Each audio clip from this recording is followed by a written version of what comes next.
Hello friends, you are most welcome in this channel. This is the fourth video of Grammar Booster series. Let's get started. Lines दी हुई हैं. People will throw stones at you. Don't throw them back. Collect them all and build an empire. Means लोग आपको demotivate करेंगे, demoralise करेंगे, मगर आप भी उनको जवाब बेबुनियादी बातों से ना दें, बल्कि उन्हें वो कर दिखाएं जिसकी वो आपसे ना कर पाने की उम्मीद लगाए बैठे थे. तो पहले क्वेश्चन की ओर हम बढ़ते हैं. Deepika is tall fair Indian beautiful young actress. Deepika को आप सभी जानते हैं, हालांकि हमें दीपिका से कोई मतलब नहीं. हमें इस सेंटेंस से मतलब है, सेंटेंस में क्या गलत है क्या सही है वो हम जानने वाले हैं. सबसे पहले अगर हमारी बात आप सुने तो आप किसी भी सेंटेंस को देखें तो उसके बाद खुद को 5 या 10 सेकंड ज़रूर दें ये देखने के लिए कि आप इस सेंटेंस में वहाँ तक पहुँच पा रहे हैं जहाँ तक सेंटेंस आपको पहुँचाना चाहता है या नहीं. अगर नहीं तो और कोशिश करें, और अगर हाँ तो फिर बहुत अच्छी बात है. फिर ध्यान से बस देखते रहें. Deepika is tall fair Indian beautiful young actress, ये दिया हुआ. यहाँ पर जो इसका ऑर्डर है तो वो सही नहीं है, तो उसको हम समझते हैं. एडजेक्टिव ऑफ क्वालिटी कहा जाता है, तो इस एडजेक्टिव ऑफ क्वालिटी के सेंस को हम समझते हैं. ऑर्डर क्या होता है वो आप स्क्रीन पर देख रहे हैं, तो इसको याद रखेंगे तो आप सेंटेंस बहुत ही आसानी से कर पाएंगे. सबसे पहले ओपिनियन, उसके बाद साइज़, फिर एज और shape, colour, origin, material and purpose. तो पर्पस के बाद ये सबसे लास्ट में होता है, ये पर्पस आता है, उसके बाद आपका सेंटेंस लगभग पूरा सही हो जाएगा. तो आप इसमें जो भी आए तो उसको आप इस क्रम में सेट करके सेंटेंस को सही कर सकते हैं. तो Deepika is a beautiful tall young fair Indian actress, ये आपका फाइनली सेंटेंस बन जाएगा. आप इसको सेंटेंस को देख लें और इस कॉन्सेप्ट को याद रखें बस. Opinion, size, age, shape, colour, origin, material and purpose. Next sentence है no boy and no girl are seen in his room. आप ये देख रहे होंगे कि एंड से no boy and no girl जुड़ा, दो अलग अलग सब्जेक्ट हैं और आर लगा, ये तो सही है. इन हिज रूम है तो यहीं पर हिज में कोई गड़बड़ी हो सकती है, तो इसको अगर हम दियर कर दें इस तरह से या हर कर दें तो सही हो जाएगा. तो हालांकि अगर आप श्योर होंगे तो कुछ ना कुछ करेंगे, नहीं श्योर होंगे तो भी कुछ ना कुछ करेंगे, लेकिन सही तभी होगा जब आप बहुत अच्छे से इसको पढ़े होंगे. तो हम समझते हैं कि यहाँ पर क्या होगा. तो यहाँ पर लिखा है, देखिए आप कॉन्सेप्ट को सबसे पहले समझें. वो ये होता है कि अगर एंड से पहले नो और उसके बाद कोई नाउन या प्रोनाउन आता है, एंड से बाद भी नो और उसके साथ नाउन या प्रोनाउन आता है, तो जो हेल्पिंग वर्ब होती है वो सिंगुलर हेल्पिंग वर्ब बाद वाले के अकॉर्डिंग लगती है और उसी के अकॉर्डिंग प्रोनाउन सिंगुलर लगता है. सेंटेंस को आप देखें, no boy and no girl are seen in his room, तो इसके बाद में गर्ल आया, तो इसी गर्ल के हिसाब से आर की जगह पर हम इज कर देंगे और इसी के हिसाब से हम हिज की जगह पर हर कर देंगे और आपका सेंटेंस सही हो जाएगा. कॉन्सेप्ट को आप एक बार फिर से देख लीजिए, तब हम आगे सेंटेंस में बढ़ते हैं. तीसरा सेंटेंस है high you go it is cold.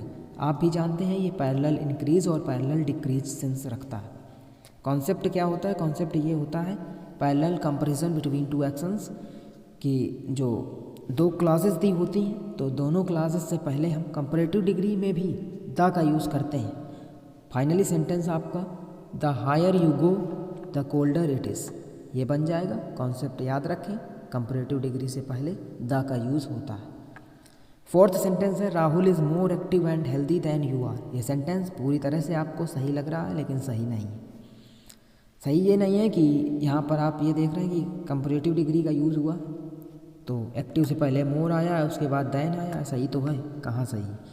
ये जो एंड के बाद हेल्दी लिखा है तो हेल्दी ये कहाँ कंपैरेटिव फॉर्म में, तो इसको हम अगर कंपैरेटिव फॉर्म में चेंज करें तो हेल्दी का मोर हेल्दी नहीं होता, उसका हेल्दियर होता है. तो यहाँ पर हम हेल्दी की जगह पर हेल्दियर लिख देंगे और सेंटेंस करेक्ट हो जाएगा.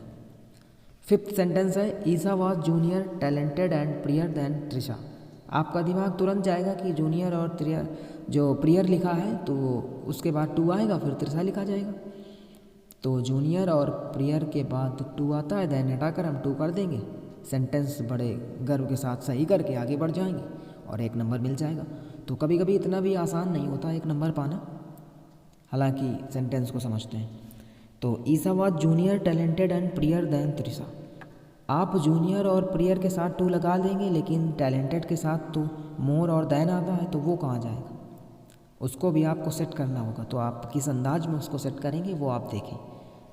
जैसे कि आप ये जानते हैं बहुत अच्छी तरह से, तो आप सेट ऐसे करेंगे तो कि जो टैलेंटेड है उसको आप मोर देन के साथ अलग लिख दीजिए, और जूनियर और प्रियर है तो इसको आप एंड से जोड़ करके एक बार ही टू लगाइए, सेंटेंस सही हो जाएगा। फाइनल सेंटेंस स्क्रीन में देख रहे हैं आप, Isa was more talented than, उसके बाद comma, junior and prior to Trisha, sentence आपका बिल्कुल करेक्ट हो जाएगा। नेक्स्ट सेंटेंस है between them Neha seems the more sensible, बहुत ही अच्छा सेंटेंस है, और अगर आप इस सेंटेंस में बिना सोचे समझे कुछ कर देते हैं तो ये सेंटेंस बनने की बजाय बिगड़ ज़्यादा जाएगा।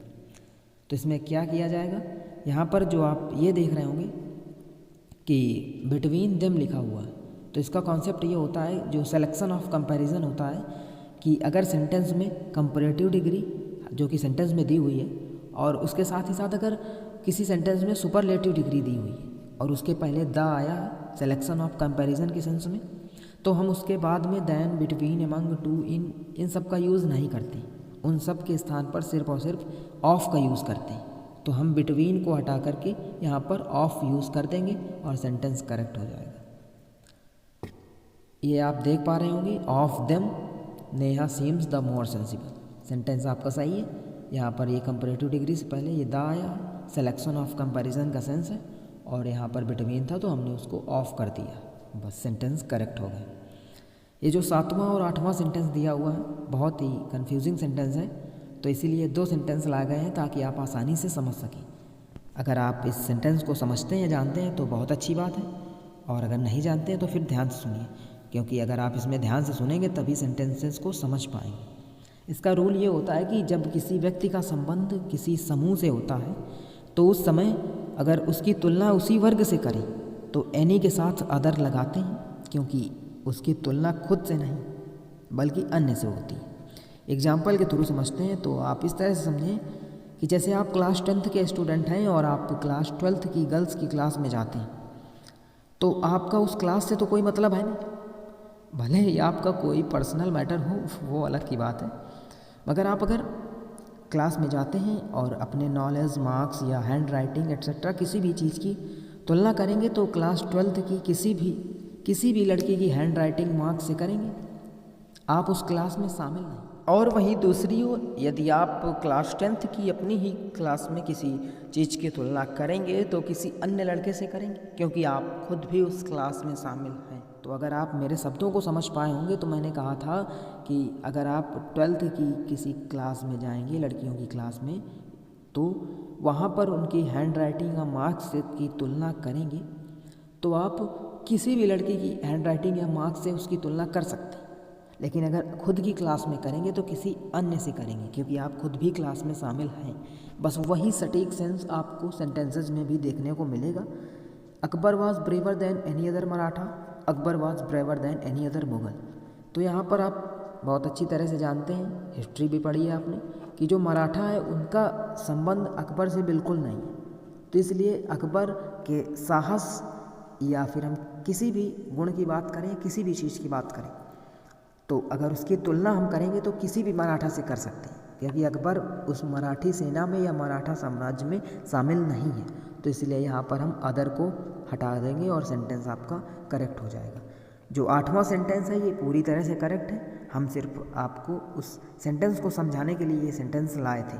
तो इसमें लिखा है Akbar was braver than any other Mughal, चूँकि मुगल से खुद ही बिलोंग करता है अकबर, तो इसलिए मुग़ल साम्राज्य से उसका बहुत अच्छा संबंध है, वो खुद ही राजा है।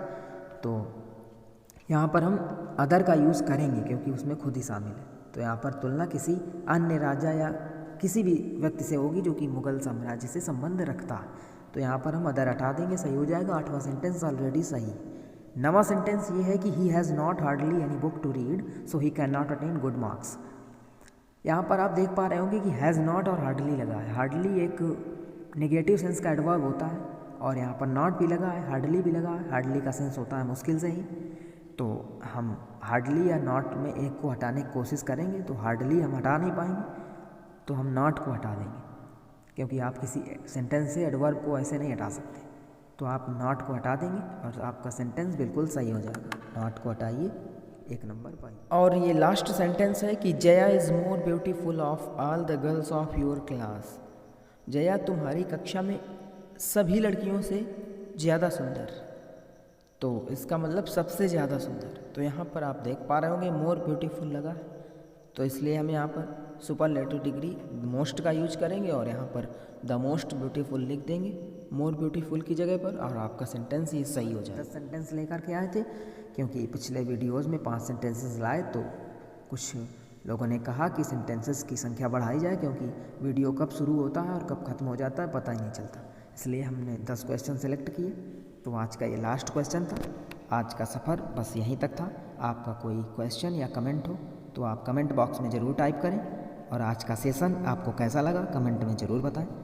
थैंक्स फॉर टुडे, और मिलते हैं अगली क्लास में। Let's catch up the next class. Thank you so much.